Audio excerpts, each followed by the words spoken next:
What's up, guys? Happy New Year, guys. Welcome to 2025. I feel that 2025 started you know, on a positive note. I just have this feeling that 2025 is going to be an amazing year for all of us. So I just hope you started 2025 with that positive mindset also. And let's see what the year holds and what the year brings for us.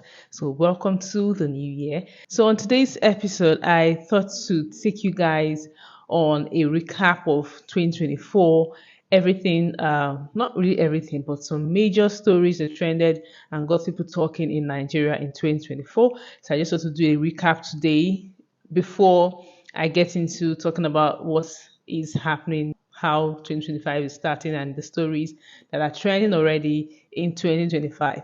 So let's get into it.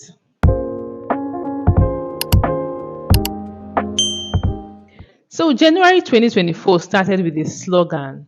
Nigerian youths, they came up with this slogan in January 2024, no grief for anybody. If you're an ardent social media user, social media follower, you will know, you'll be familiar with this slogan, no grief for anybody. People just felt that 2024 is that year that, or was that year that you shouldn't take chances, you shouldn't take bullshit from anyone. Even in fact, in all aspects of your life, you should just always stand your ground and make sure that you have authority in whatever you're doing, whatever you're saying. I don't allow anyone to step on your toes, don't allow anyone to trample on you. So I think that was what informed the slogan that no grief for anybody. That's 2024. And what just got people really talking was that the Nigerian police just came up one day and said, "Oh, um, they don't want people saying, they don't want people to continue using the slogan because it can lead to a revolution." And people were wondering, like, I don't understand. We don't get it. What's up with what is wrong with using with saying no grief for anybody? How is it going to lead to a revolution? I'll just play the clip so that you see and recall. Speak to the slogan of no dey gree for anybody this year. We have seen it from various dimensions that this no dey gree for anybody this year 2024 may cause unnecessary problem. So that was the police spokesperson Muiwa Adejobi, talking about Nigerians not using the expression. But what came to mind when I saw the news, when I saw it January 2024, I thought, why would the police be trying to suppress the freedom of expression among Nigerians? It's my right to say, to use whatever slogan I want to use. How am I going to cause unrest, or how am I going to cause a revolution by just saying no grief for anybody? So that was what sparked the conversation online, and people were really saying like the police should just take a seat and sit this one out. It doesn't really whatever they are saying, it doesn't really make sense because you're trying to suppress the right of Nigerians, freedom of expression. People should be able to speak, express themselves however they want, however they feel it's okay. They should be able to do that without the police coming to say, okay, whatever you're saying is going to lead to whatever revolution or whatnot. Anyway, that was for January 2024. Now we move to February 2024. A news broke out in February that the Abuja Electricity Distribution Company (AEDC) they threatened to disconnect Aso Rock from power because Aso Rock was owing electricity bills, and it got everybody talking. Like everyone was, wow, how would Aso Rock, or why would Aso Rock be owing electricity bills? Someone said, if Aso Rock fee owe electricity bills, who I be? So that was one news that got people talking on social media. Like, why would they be owing such amount of electricity bill? And to think that monies was budgeted, so there was a certain amount. So think that there was a certain amount that was budgeted for clearing electricity debts, for ministries, departments, and agencies of government in the 2024 budget. I think about 7 billion naira was budgeted for that purpose. So when we heard that, it was surprising to everyone. And Nigerians, of course, did not believe it. They just saw it as a threat that AEDC would not go ahead and carry out that threat because they cannot even do it. But if it's just a normal random neighborhood where someone is just owing 15,000 naira electricity bill, they wouldn't even give you notice. They'll just come and disconnect you from power.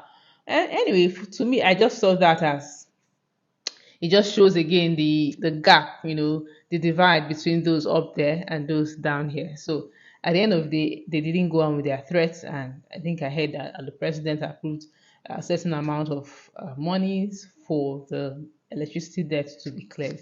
So that was it for February 2024. And then in March, Bobrisky got into an interesting drama with Portable, the singer.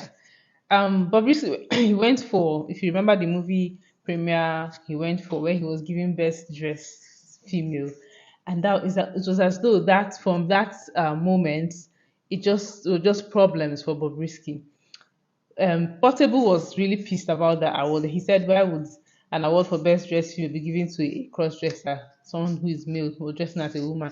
Like, why would a best dressed that kind of award be given to Bobrisky?" And he even went ahead to, create a diss track dissing Bobrisky, and all over the internet. Then what we heard was different types of insults from Bobrisky to Portable, from Portable to Bobrisky. They were insulting themselves in English, Yoruba, Pidgin, name it, different kind of insults. That's what we heard. That's a match, following the drama.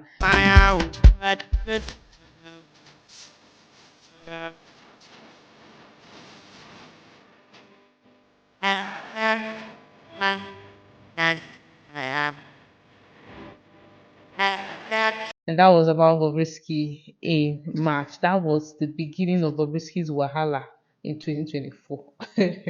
So that is it for March. And then in April, that is when Bobrisky, was sent to prison for defacing the naira.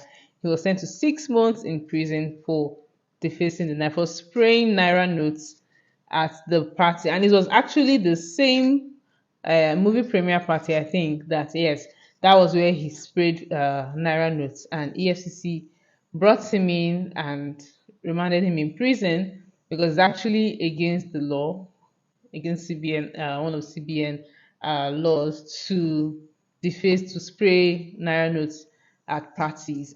Although it got people talking, because a lot of other persons have been doing it. We've seen politicians doing it, spray money at parties.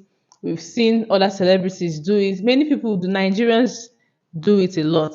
So people were concerned that why is Bobrisky being used as a scapegoat?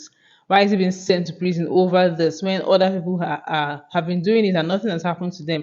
And the conversation then was that, okay, EFCC, now we want you to start looking for all those other people who we've seen their videos online on the internet spraying naira notes at parties, and nothing was done to them. And that was when EFCC now went ahead to, invite, what's his name again?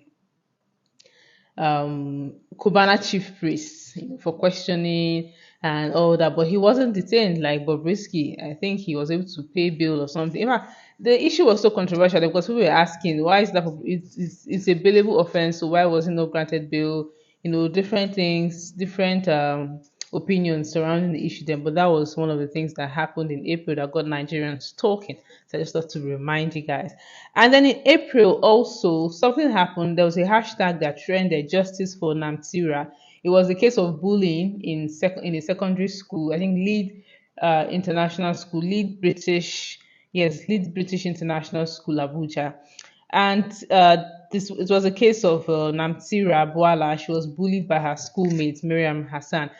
Have spoiled her relationship. And he died. What is name? And he died. What is name? Look, water. It raised the concern then of children, how safe children were in schools, because people were asking, why would the school allow such to happen? Why what is the school authority doing about it? What if someone wasn't filming the incident as it was happening? And that means it would just go unnoticed. And it really sparked conversation online. It brought up the issue of Sylvester Oromoni, who died from injuries that he sustained, from being bullied by school, his mates at school. And till today, the school didn't do anything about it. Like, there was no justice for late Sylvester. And unfortunately, his mom recently passed, from the grief of losing her son. She couldn't bear it any longer, and she passed. So it brought up conversation then about what exactly are schools doing to reduce incidences of bullying among the students. It's something that needs to stop. It's something that really needs to stop. So that was another issue that brought up conversation online in April 2024. Then in May, something happened. There was the cybersecurity levy that was, brought on by the CBN. And we were asking, you got Nigerians asking, when will President Tinubu allow the poor to breathe? Because the CBN, as at 6th May, they directed banks in the country to implement a 0.5% cybersecurity levy on electronic transfers. And according to them, this levy was in line with the recently passed 2024 Cybercrime Prohibition Prevention Act, Amendment Act, that there should be a 0.5% charge on all electronic transfers. And unfortunately, the conversation then was that why are we having this now with the situation of things in the country, with what people are going through? Why do you need to impose it now? Because the Nigerians are yet to recover from the removal of fuel subsidy, whether we like it or not. There is hardship, people are suffering, people are dying, people cannot afford their basic needs any longer, and it has gotten this tough. So that was what people were talking about then, that why when would President Tinubu let the poor breathe? It's from this to another, from this tax, from this levy to another. How can the poor breathe? So that was one of the conversations, the issues that sparked up conversations in May 2024. Now let's move to June 2024, where 21 billion naira vice president residence was launched. Official residence of the Vice President 14 years after its initial contract award. The unwavering dedication of his administration to the principles of accountability. People were mad, people were livid because you are not prioritizing the welfare of the masses, you're not prioritizing the welfare of the people. The government did not, like, it's like the government of the day does not care about the people, they don't care about the masses. At a time where there's so much suffering, there's so much hardship brought on by this administration, and then we wake up one day to hear that, okay, the VP's residence of 21 billion naira has been launched. Like, you build a house of 21 billion naira for the vice president. Not like the vice president did not have where he's living, but should that be priority? Like, is that priority given what Nigerians are going through, we're going through, and are still going through? So that was what sparked conversations online, and a lot of people criticized the move, or other people said that the government is oblivious of the people and whatever they are going through, and it is just it is what it is. By the end of the day, we can only criticize, we can only condemn, we can only complain, but the government of the day, they still go ahead and do what they want to do, and it is unfortunate. So that was what happened, one of the things that happened in May. And then we'll move over to June. Do you know Nigerians just woke up one day and then we heard that we are going to drop the national anthem we're using and revert to the old national anthem?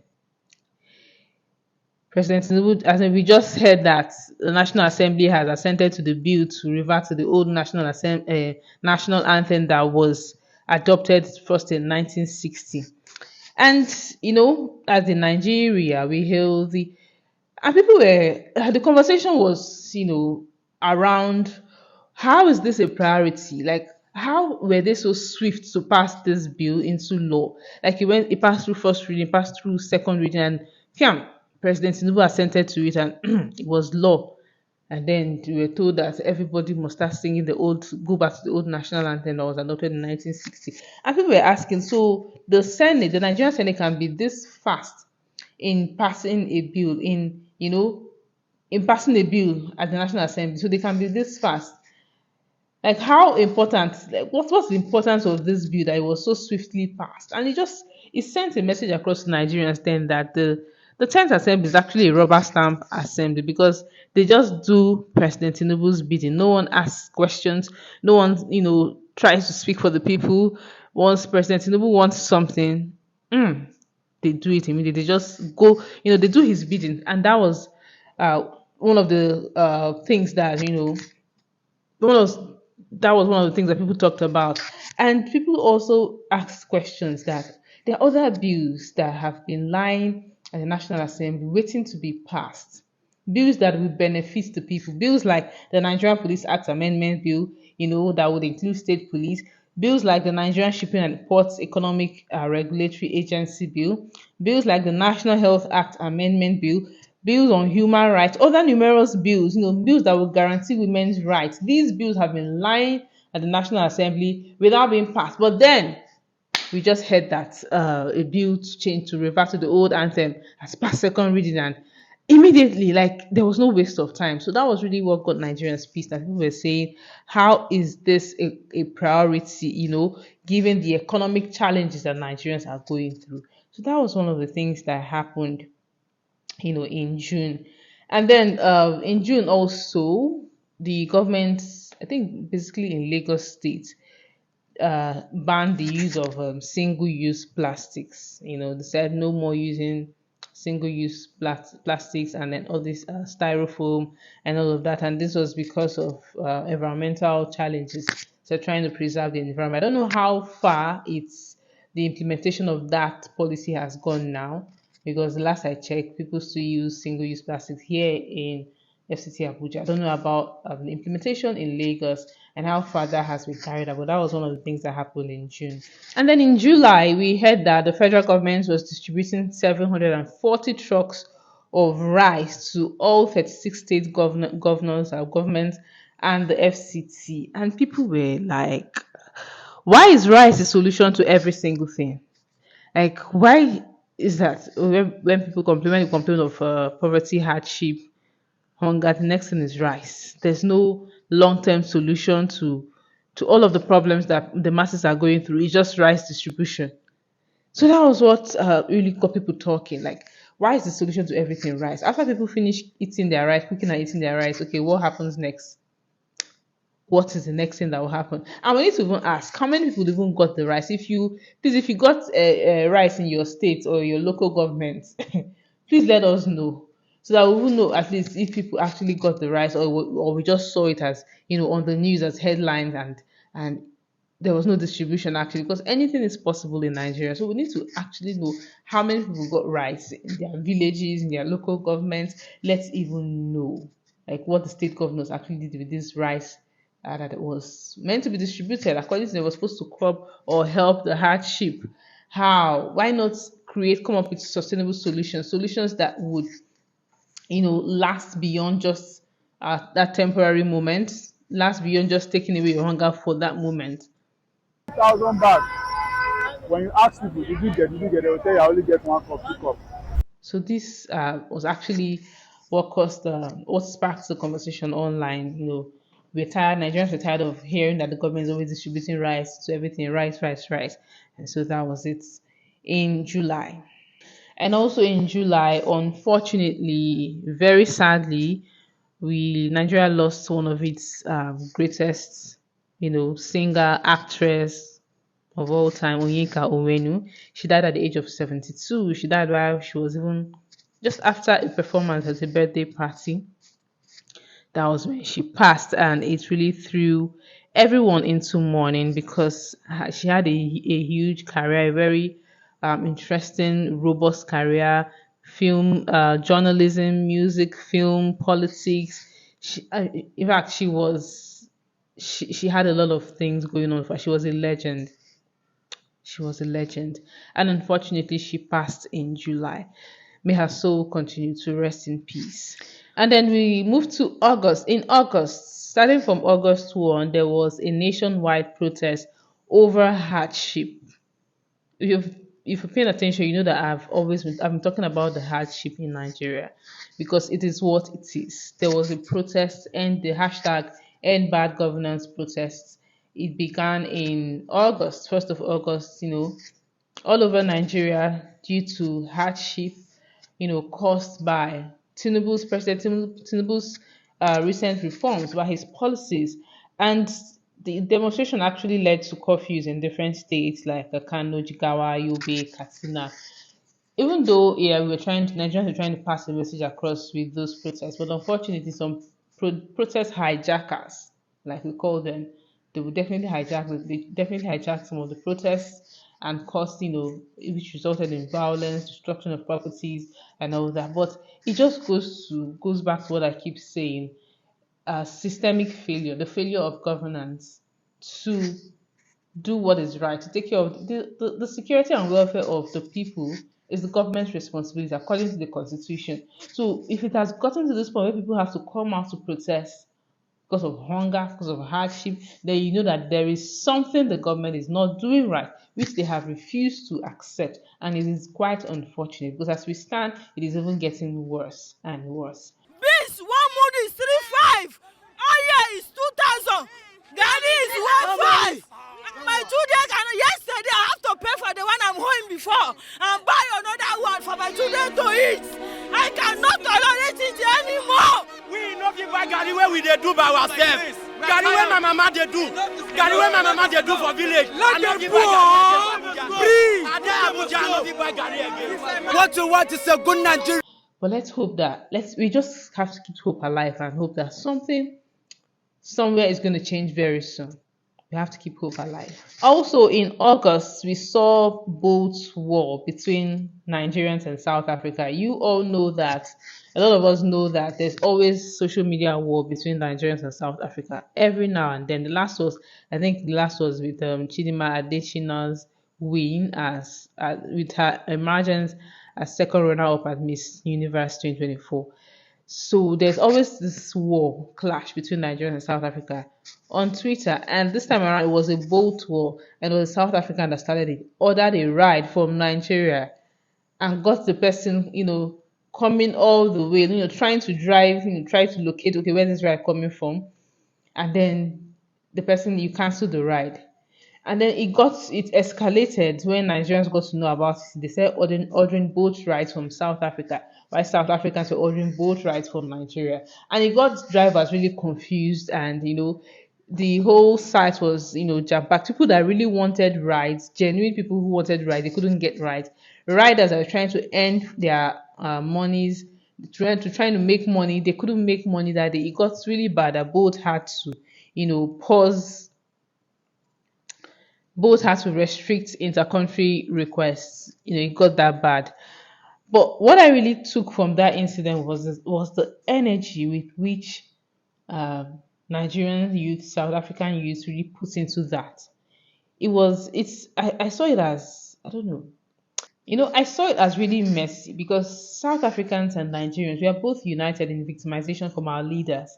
So if we had channeled that energy into demanding for better governance from our leaders, from our presidents, from our governors, our leaders in general, we know it would yield something instead of channeling such energy into something as messy or as messy, as frivolous as that. And unfortunately, is people, both riders who were trying to make a living, they were mostly the ones affected, which I saw as unfortunate. So what I just thought, what came to my mind when the whole conversation was ongoing was, why wouldn't we just channel this energy into doing something that would benefit us as a nation, that would benefit citizens, that would, demanding better leadership from our leaders, demanding better governance from our leaders than, engaging in such trivial wars on social media. That was my thought for this particular incident. You can let me know what you remember from the incident, drop your thoughts in the comment section as usual. And then in August, while we're still talking about, we are still not recovered from the fact that the vice president's residence was, built with about 24 billion naira, 20 billion naira. We're still yet to recover from that. And then we heard that the president had purchased a new jet, added to the presidential fleet. And I saw it as a lack of empathy. If you can remember, Bayo Onanuga, that's the special advisor on information to the president. He tweeted it then. He tweeted images of the new presidential jet on his X handle, for us to see that the presidency has acquired a new jet. There was even a picture of President Tinubu climbing into the jet for Nigerians to see. And we saw it as, many people saw it as luxury at a time when people and Nigerians are going through a lot of hardship, like I've been emphasizing. I saw it as, it's just lack of empathy. You are not empathizing with Nigerians. You are not empathizing with what Nigerians are going through. Such extravagance when people are suffering, people cannot afford their basic needs any longer. People cannot afford just food. Food, everyone should be able to afford food. But it has gotten to a point where people can no longer afford food. And then next thing we're seeing that the president has gotten another jet to his fleet. It was quite disheartening for a lot of Nigerians. There were criticisms all over the place. But of course, trust the government, trust President Tinubu's spokespersons to come out and of course, defend whatever action they've taken, actions that do not benefit the people. Trust them to always come out and defend the action. So that was one of the things that happened in August that I thought to, highlight again in this video. And in September, I said earlier that the Bobrisky's problems in 2024 began from that from that movie premiere that he attended and he sprayed Naira notes, where he attended and he was giving best dressed female. That was where his problems started from. If he had known, he probably wouldn't have, attended the movie premiere. Because in September, one of the dramas that happened in September was the Bobrisky bribery allegation. VDM releasing audio recordings of Bobrisky saying that he bribed the EFCC, to drop the charge they had against him. That he bribed the NCA, Nigerian Correctional Service, for him not to spend time at the correctional center. And Bobrisky came out to deny this claim. In fact, even I'll put up the video I did on it so that you go watch it. And Bobrisky denied all of the claims, and an investigation was carried out by Nigerian Customs Service, and they later came out to say that whatever it is that happened, Bobrisky spent time in prison, contrary to what the allegations stated, that he was in a private apartment which was paid for by his godfather. So that was one of the dramas that happened in September. I just thought to bring that back to your memory. And then in October 1st, which was marking Nigeria's 64th independence anniversary, there were protests again. Citizens organized another protest in various states, trying to drive home the frustrations, the hardship, the hunger, that they are going through as a result of President Tinubu's economic policies. And they were demanding for better living conditions because the cost of living has become so high. It's a crisis. Like I keep saying, people can no longer afford the basic things. A lot of people have cut down so much on their expenses, on what they usually get every month. People have cut down drastically on their expenses, but your purchasing power is still reduced. Like you can't even still get the most basic things. You've cut down so much on your expense. People have cut down on luxury. There are a lot of basic things that people now see as luxury because you can't even afford those. What is paramount now is food. If you can get food on your table right now as a Nigerian, just know that yes, you are good to go. What is paramount right now is food because the way the price of food has gone up so badly, like no one even saw this coming in years. No one saw this coming. Like the rate of the food inflation, no one saw it. Apart from food inflation, the rate of inflation generally, it has been the highest in forever, like the highest in years. So on October 1, Nigerians wanted to drive home a message that see, Nigeria is marking 64 years independence anniversary. But are we really independent? Like, what is there to celebrate? People were asking, what is really there to celebrate? There's hunger, there's hardship, economic downturn, job losses, healthcare is in a mess. Almost every sector of the economy, there's no much progress recorded. People are not even feeling the impact of governance, positive impact of governance, and people have to come out to say, okay, we've had it, enough is enough. Enough is enough. And that was what the October 1 protest was all about. Even though, yes, the police will still try to suppress protesters as usual, as always.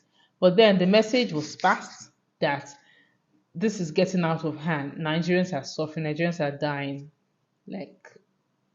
So that was it for October one of the trending stories that got Nigerians talking in October. Okay, still in October, we had the honorable mascot that has the power to make people disappear. That's Alex Ikweche's drama. He That's the House of Rep member actually that threatened to make a boat driver disappear, that slapped a boat driver that came to deliver snails to him just because he was demanding for his fare. He felt that he sounded rude, and then he was asking the boat driver, "Do you know who I am? I can make you disappear and nobody will do anything about it." And the video went viral, and there was a lot of backlash. People were asking him, "How many people have you made disappear in Nigeria?" Because we've already been hearing cases of disappearance. So let us know, how many people have you made disappear in Nigeria? And he got a lot of criticism. At the end of the day, he had to come and he had to apologize to Nigerians, apologize to the boat driver for his actions. He blamed it on being human. He apologized at the House of Reps, apologized before his fellow lawmakers. Abutsaya, his family, and the entire public. I acknowledge that I am human, thus infallible. And in recognizing the significance of the role as a public servant, I am mindful of the weight of my words and actions and how they and all that. And then Nigerians were demanding that he should be shown a lesson, because this is not the first time politicians or people in power will do things like this to the average Nigerian, to the common man, and then they get away with it. They just feel that because they're in a position of power, they can just ride on the ordinary Nigerians, the average person, just because we're in a position of power. And we don't know what action that was really taken to make sure that such things do not happen in the future. But it was quite interesting, because later we saw a video online where the boat driver came and was talking to Nigerians. He was explaining, he was apologizing to Alex Ikweche, that's an honorable member, after everything that had happened. We saw him explain, and people felt that that video was made under duress, because it was actually in the honorable member's office, and he was apologizing, telling Nigerians to let bygones be bygones, let the matter rest, and all that. Nigerians, my name is Stevie Abuashiri, the boat driver that had a misunderstanding with Right Honorable Mascot Igwechi some days ago. I still actually want to apologize to him that I'm sorry for whatever I must have said or must have done to have provoked him to that level of anger. And we heard that he had been employed by the honorable member. I don't know how true that was, but that was the video we saw much later, after everything had settled down. And Nigerians were saying that's why he's not good to fight for some people. After fighting for this guy, making sure that the honorable apologized, questioning the fact that he was abused, and all of that, he now comes out to say that Nigerians should allow the matter rest. And then he was apologizing to the same person that physically abused him. And a lot of Nigerians were mad. But I don't know what the latest is now with the boat driver and the honorable. That was one of the things that trended, in October. And I brought it to you on this channel. I'll put up the video for you to go take a look if you have not seen it. Then in November, we woke up to the news that the National Security Advisor, Nigeria's National Security Advisor, Nuhu Ribadu, and the First Lady Oluremi Tinubu, they were planning a national prayer to address the problems, the challenges in Nigeria, the economic challenges, the security challenges. And they were actually planning a national prayer to address those challenges. And the questions on the lips of people, the conversation online then was that, why would a national security advisor, who is supposed to be gathering intelligence for Nigeria's security agencies, for Nigeria's security sector, to say he wants to organize a national prayer? Like, what's the brain behind it? They were to lead a national prayer session, and we heard that the event was actually coordinated by Christian and Muslim religious leaders, and it was to seek divine intervention for whatever was going on Nigerians, the challenges that Nigeria is facing. Now people were like, what are we not going to hear in this country? We're organizing a national prayer. What happened to all the logical solutions that you should be, trying to provide for the challenges that the country is facing? And you want to organize a national prayer. I don't think they went ahead with that because we didn't hear anything. I think I saw a news headline that stated, I think from the NSA's office, that said there was nothing like that and it was fake news and they debunked it, and that was how that issue died down. But it really got Nigerians talking that November because people were really pissed. People are going through a lot. There's insecurity all over the place. Nigerians are facing hardship that cannot even, like, there's no solution. There's no immediate solution. We don't even see a solution at hand for the hardship that Nigerians are facing. And then you say it's a national prayer that is the problem that you want to organize. Haba. So it really got people talking, and I think that was what made the issue. That was what made the decision to do that. They had to withdraw that decision because we didn't hear of anything about it, or we didn't see it happen any longer. So that was it for November. Also, in November 2024, there was a cabinet reshuffle by the president. He actually removed some ministers that he had appointed last year, and then reappointed new persons for those positions. According to him, he has President Tinubu always said that any minister who was not performing, he was going to remove them after some time. And Nigerians were actually clamoring for that because we were looking at some ministers who were just there, who were docile, who were not doing much, to change the situation of the country, to change the situation of the economy, and what were they still doing? And then President Tinubu said, okay, it was time to remove such ministers and replace them. And the questions people were asking, one of the ministers removed was the Minister of Women Affairs. And the people were saying, people were saying a lot of things, why she was removed. Because she was always on the news for one issue or the other. She was always on the news. There was sometimes she said she was going to sue the United Nations, and people criticize her for her ignorance, knowing that you cannot sue the United Nations because the humanitarian agency, you cannot sue the UN, and some other things. But I saw her as someone who always spoke up or spoke out for women and children, women and girls in Nigeria, because there was always one thing or the other she was speaking up against. Oh my God, I don't know why my students are not answering me. Hello, students! No. I come with love. Are you understanding me? I come with love. I didn't come to fight the students. You are my children. But when I hear you cry, I come. So if you don't want me to come, don't cry. Do you understand my point? And maybe some people did not like it. I saw a video actually trend online that period of people jubilating, and they said it was her ministry, the staff in her ministry, that were jubilating when they heard the news that she had been removed. I really don't know if that video was true or what could have caused them to be happy like that. I don't know what went down in her ministry. But from some of the things I saw, I felt that she was quite outspoken. She was always speaking up against ills, in Nigeria. Whenever it has to do with a woman and a girl child, she was always speaking up and trying to, defend the rights of women and the girl child. So I don't know what was President Tinubu's reason basically for removing her, but then that was it. That was what I remember. And then from another minister that was removed was the Minister of Education, because he came up with a policy. I know people. One of the things that he did while he was on seat is that he came up with a policy that you have to be, if you're not up to 18 years, you cannot write jam to secure admission into higher institution. And people saw it as, what is this man talking about? There are people who before 18 they are done with secondary school and they want to get into the university. So I have to now sit at home.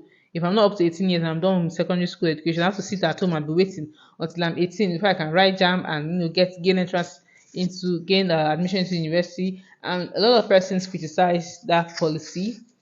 And when he was removed, some critics were saying that that was part of the reasons why he was removed. And again, because he hadn't taken any giant stride in the education sector. That was it for the Minister of Education. So that was one of the things that happened in November. Then November again, that was when Chidinma Adesina uh, emerged first runner up at the Miss Universe 2024 contest, and it got Nigerians really, elated because we all saw the drama that happened. If you don't know what happened, if you don't know the backstory, I'll put up the video here so that you can go and watch it and see what I'm talking about. But the backstory was that she was in South Africa. She was born to a Nigerian father, grew up in South Africa all her life, and her mom is from Botswana, and she contested in. She was part of the Miss South Africa contest, but they had to kick her out because they said her nationality. There were controversies surrounding her nationality, and then they said her identification papers for South Africa were there was an identity theft issue with her mom. So the controversy was a lot, and South Africans were bashing her that she could not represent them. She's not South African enough to represent them, and all of that. And at some point, she had to withdraw because it was causing her a lot of emotional distress and psychological distress. So she had to withdraw, and then she came to Nigeria to contest for Miss Universe Nigeria, which she won. And then she now went ahead to contest for Miss Universe 2024, which she emerged first runner up, and everyone was elated. Nigerians basically were elated because she did win this. And South Africans, on the other hand, they were, how Nigerian South African thing can be. They were still dragging her, pouring insults, saying different things about her. But the most important thing was that we were happy that she got to that point, and as a Nigerian, so we were really proud of her. And I still say now, kudos to Chidima for still going ahead to contest despite everything that she went through. So that was it. One of the key events that happened in November 2024. Now, let's take a moment to appreciate that Nigeria has once again put itself on the global map. But behind this incredible achievement is a story that is not just about. And I will move to December 2024. That was one of the things I talked about in my last video. The hunger-induced stampede that happened in Nigeria happened in 3 places: Ibadan, Oyo State, happened in Abuja, it happened in Anambra State. And that incident, it showed the distressing story of what Nigerians are going through we're going through in 2024 and are still going through. There was, the high cost of living crisis, the fuel prices, the increase in fuel prices about 3-4 times between 2023 and 2024, and Nigerians getting to adjust, the increase in electricity bills, so many things that Nigerians have been going through. And then we see that people who are trying to help, who are trying to, come up with humanitarian interventions for food, trying to share food during the festive season, it led to stampedes in 3 places. People died in Ibadan. About 35 children of the 34 children died because they came out to get, it was a fun fair that was organized, and they were asked to come out by 8 a.m. and they will be given 5,000 naira for food or something like that. And they came out way earlier than that. They came out as early. Some people came out as early as 5 a.m. There was so much crowd. At the end of the day, there was no proper crowd control, and people died. Children died. Women died. Same thing that happened in Abuja. A Catholic church organized a giveaway, rice and all of that, and there was no proper crowd control. I think about 10 persons died or so. Same thing happened in Anambra State, and a private individual organized a giveaway, and there was so much rush. There was no crowd control. Women, especially women, we saw the lifeless bodies of women. Women died. They were trampled upon. We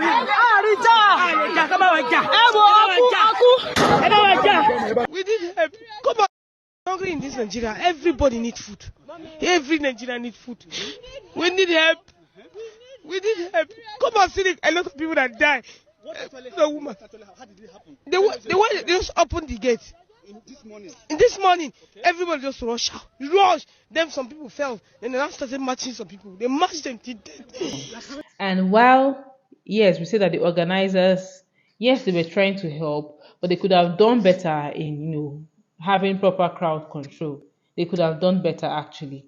But then again, in my video, I spoke about the fact that there could have been, better. We could have expected better from the government. This is as a result of government failure, systemic failure. Because if you are having this number of persons, coming out to get free food, it shows that something is wrong. But unfortunately, the president during his media chat, he didn't. He just solely blamed the organizers of this event. Yes, we agree that there could have been better crowd control measures, but then again, for it to get to this point where so many people are coming out when they hear that there's free food somewhere, it shows the extent of hunger in the land. It shows the level of hunger in the land. It shows that people cannot even afford the basic food. The prices of rice, beans, egg, gari, everything has climbed over not even 50%. We're talking about over 100% in the past 18 months of President Tinubu's emergence as president. People can no longer afford basic food. So that's why when they hear that there's free food somewhere, everybody's running to go get it. I want to be the first to get. I want to make sure I get the free food. That is to show you that there's a problem. There is a systemic problem that the government of the day needs to address. And the earlier they address it, the better for all of us. The better for all of us. So that was one of the big stories in December 2024. Basically, to wrap up this video today, I would just say that throughout 2024, there was inflation surge. The economic challenges, Nigeria experienced continuous rise in inflation. The inflation rates got to 34.60% in November 2024. There were different factors contributing to the devaluation of the naira, the multiple petrol price hikes. You see, the increase in petrol price was like the worst. Before you recover from this increase, they have increased it again. Nigerians kept adjusting. Like we kept adjusting. Okay, it's going to get better. We kept adjusting. Little did we know that petrol will get to over 1,000 naira per liter. Nigeria, and of course, when the price of petrol increases, the price of goods and services increases because the price of transportation of these goods increases also. So it really got bad in 2024. It was a year of economic struggle for Nigerians. For people that were poor, they became poorer, they impoverished. Like the suffering was massive. The cost of living, the increase in cost of living, of course, all these things led to public discontent. Like people were not comfortable any longer. And that was what led to the different protests that we saw. That's what led to this hunger stampede, people dying because they're trying to get food. It was really bad. So all that I can say from everything that I've mentioned, the economic situation really stood out. The poor economic situation really stood out. But what I can just say is that we can hope for a better 2025. I don't know how it's going to be. I don't know what it's going to be, but we can just hope for a better 2025. We hope that in this new year, we hope that the government of the day will churn out policies that will favor the average Nigerian, policies that would address hardship, policies that would address hunger, policies that will address food insecurity, policies that would address fuel price increase, policies that would address the increase in food prices. We hope that those are the kind of policies that we are going to be seeing from President Tinubu's government. We hope that his policies this time around will help ease the hardship on Nigerians.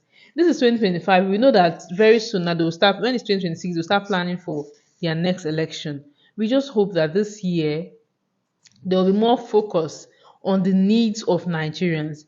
We just hope that there will be more focus on what can make the lives of Nigerians better. And then we hope that as citizens too, we are going to continue demanding better governance from our leaders. We have to keep demanding better governance from our leaders because we cannot continue like this. The more we keep speaking up, the more we hope that they will listen one day and do the right thing, by us, by citizens, because they are there to serve the people. But when they go there, they just intend to keep their pockets fat. They just intend to do things that will favor them only, and the needs of the people, the common man, are just swept aside. So we hope that the government will do better this year. We hope that the National Assembly will do better this year in prioritizing laws that will favor the masses, that will favor the ordinary Nigerian. We hope that ministries, government agencies will do better. We hope that the ministers in charge of various ministries will do better. Let it not just be okay on your mandate that we stand, on Tinubu's mandate we stand. Everything is about okay what Tinubu wants. We hope that they will actually serve the people this year, 2025. Now, still in 2024, these are the slangs that defined the year 2024. Bab me this style. Now, this phrase dominated social media as a fun way to admire someone's blessings or achievements. If someone posted about getting a VIP treatment, people would comment, God, bab me this style. So it was basically a humorous way of asking for the same good fortune.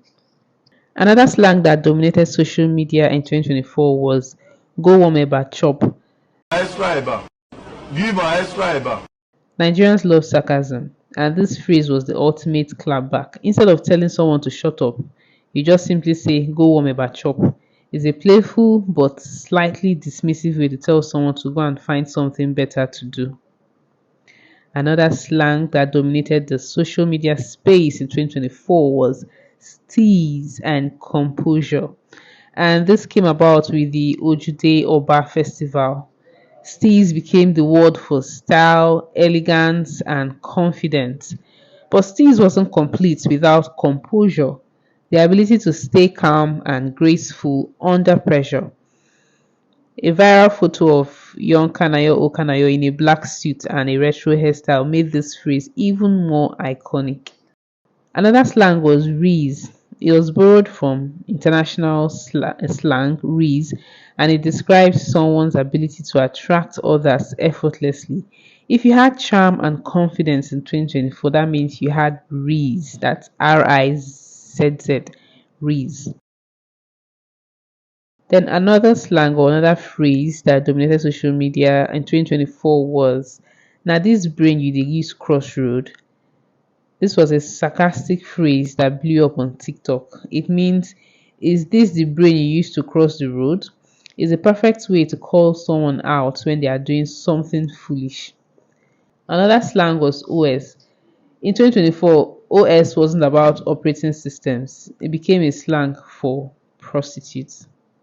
Then another famous phrase that dominated social media in 2024 in Nigeria was I am a chosen. I put the phone inside my pocket and told him, I am a chosen, I am a chosen. You thief, who are you? Now this phrase went viral thanks to testimonies from the Lord's Chosen Charismatic Church. We saw influencers and celebrities. They started using it to joke about being unique or highly favored, and everyone took on the trend. People started making videos around it. I am a chosen, and that was how it went viral in 2024. Another slang was no panic. So it's often paired with go whine you. So this phrase kind of encouraged people to stay calm despite challenges. For example, how it was used, they would say something like the economy go whine you, but no panic. So that was one other slang that was popular in 2024.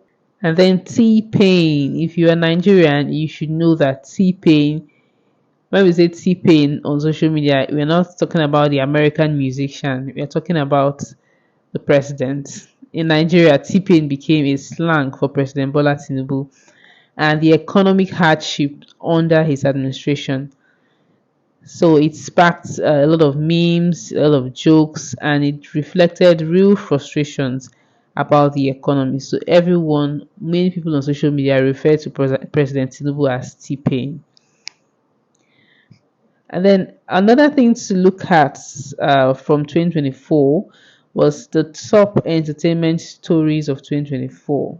Now let's talk about the major headlines that shook the entertainment industry in 2024.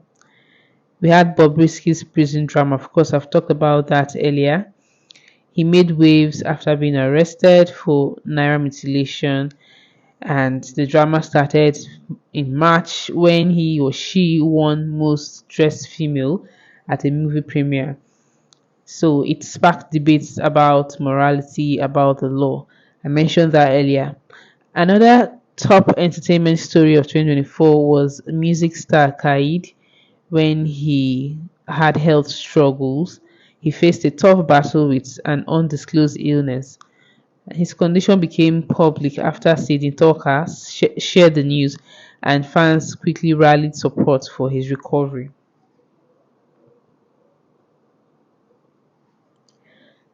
So, guys, another thing I want us to do on this episode is to remember the stars we lost in 2024. 2024 was also a year of heartbreaking losses.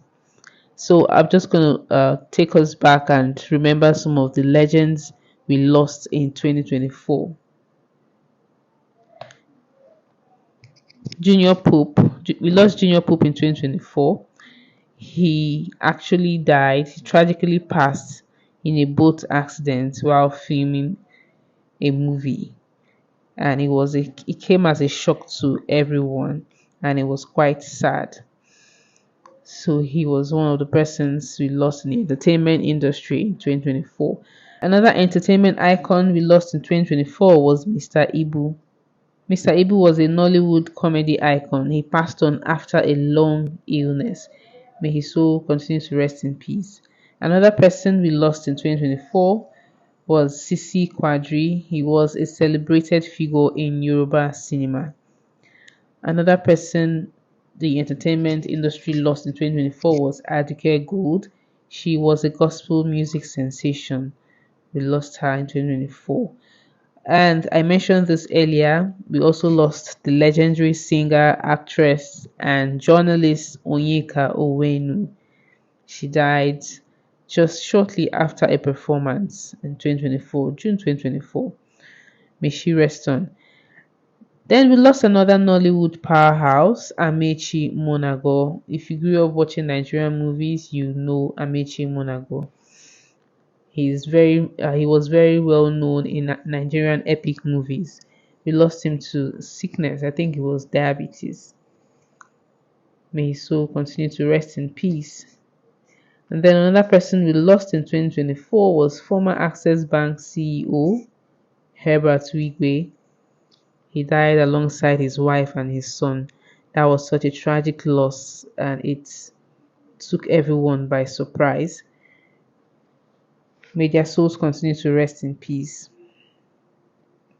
Adejumoke Aderomu was another person that we lost in 2024. She was also known as Esther in Jennifer's Diary. She passed away at the age of 40. According to reports, she was ill, and it really shook a lot of people, especially her fans. May she continue to rest in peace. Another revered Nollywood figure that we lost in 2024 was Deji Aderemi, also known as Baba Olofa Ina. May he rest on. Ethel Ekpe was another person that we lost to cancer. May she rest on. And then Charles Olumo Agbako, at 101, he was Nollywood's oldest actor, marking the end of an era. May he rest in peace. So guys, thank you for staying all through this video. If you watched till the end, thank you so much. You are the real MVP. And I just want to say thank you to all my subscribers for standing with me in 2024. Thank you for staying there with me. And this is welcoming you to 2025. I pledge to give you more content in 2025. I just want to say thank you so much for watching, and I hope that you have a fabulous, a fantastic 2025. Please don't forget to give this video a thumbs up, and if you've not subscribed and you're seeing this face for the first time, please do. I promise to give you trending stories, trending gists, analysis, commentary, all of it this 2025. And please do hit the notification bell so that you get notified whenever I put up a new video. Thank you so much for watching. Stay safe, stay blessed. Mwah. I press record now. Just check. Final checking. My laptop showing. What's that? My laptop is not showing. Okay. What's that?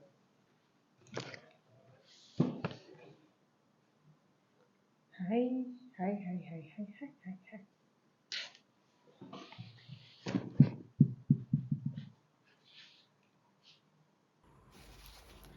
Hi guys, welcome back to my YouTube channel.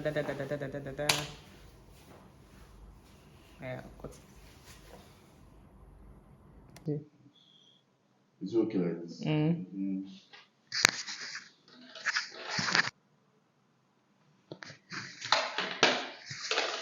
What was that? I don't want to look very small. Oh. You want I to don't come want to look to small. Like if I go back, I'm not looking tiny when I start editing. It's off the recording.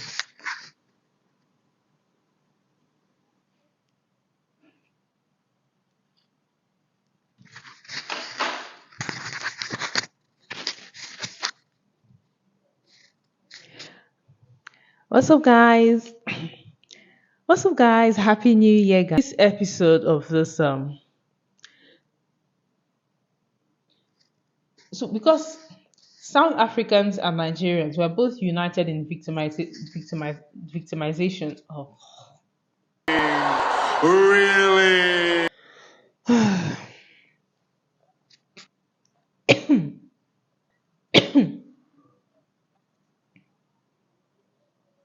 so guys, thank you for staying through this video. If you still stay blessed. Mwah.